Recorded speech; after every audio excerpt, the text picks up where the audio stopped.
Hi guys! Ako ulit si Buen Katakis ng Team Buenas. Dito ako ngayon guys kasi may good news ako sa inyo.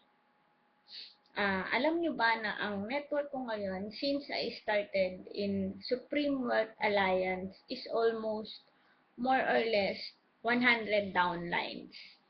Ang galing, galing, galing. 'Di ba? Kahit ako, di ako makapaniwala eh.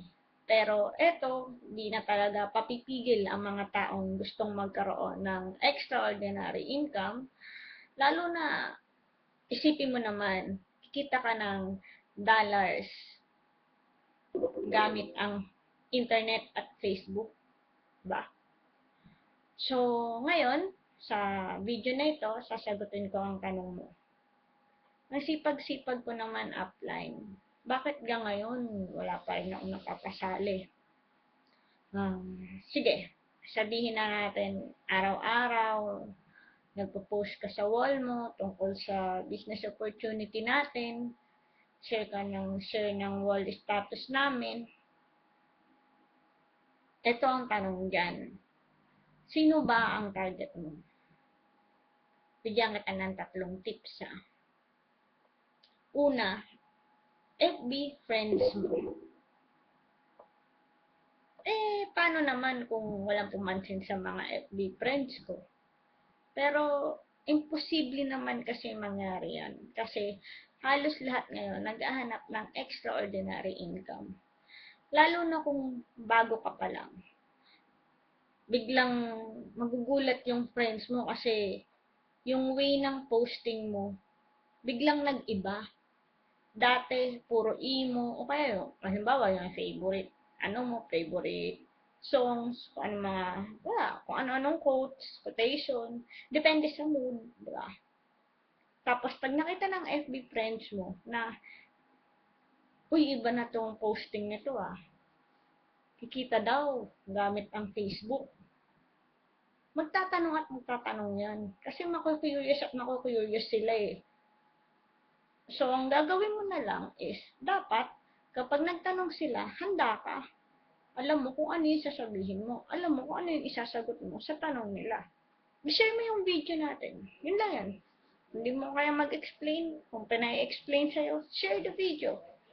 Sabihin mo, kailangan mo pong mapanood ang video na ito kung gusto mo talagang malaman kung paano kami kumikita ng dollars dito sa Facebook. Yun. So, kung ayaw nilang panoorin, gusto pa rin mag-explain ka, wala na tayong magagawa doon. Mag-explain ka. Or, kung ayaw talaga manood, problema na nila yon. Yun nga yung first step natin eh. Panoorin nila yung video. Kasi yung video na yun, yung isi-share din nila kapag sumali sila dito. Diba? Pero kung kaya mo naman siyang explain via chat, explain kayo, may notes naman din tayo eh. Pero mas malinaw kasi kung yung video, yung panoorin nila. Pangalawa, halimbawa, wala nang pumapansin sa mga friends mo kasi halos lahat na inform mo na nakasali ka sa sa business opportunity na to. So, ang pangalawang gagawin mo, itag mo naman yung FB friends mo para ma-reach mo naman yung mga FB friends ng friends mo. Yun. Ang mangyayari niyan, i-add ka ng friends mo. Accept mo lang and share them the opportunity. Pag ayaw, okay lang, huwag kang ma-disappoint. Gawin mo, magpaalam ka na lang kung pwedeng mag-tag sa kanya. Minsan, kasi baka magkaroon ng interest yung friends niya, di ba? Prospect din yung mga friends niya.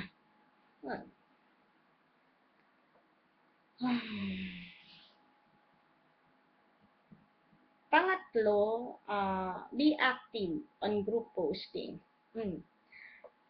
Marami ka kasing mamimit na prospect sa group. Sila yung kusang mag-add sa'yo. Promise. Lalo na yung mga interesado na magkaroon ng extra income, i-add ka nila. Subuko na yan. So, ayan yung 3 tips na napaka-effective para makakuha ka ng right prospect sa negosyo natin ito. Huwag kang mahiya na kumausap kahit di mo sila kakilala. Kasi sila ang may need sa'yo. Sila ang kusang lalapit at lalapit sa'yo. At ang point ko dito is, widen your network in your FB world.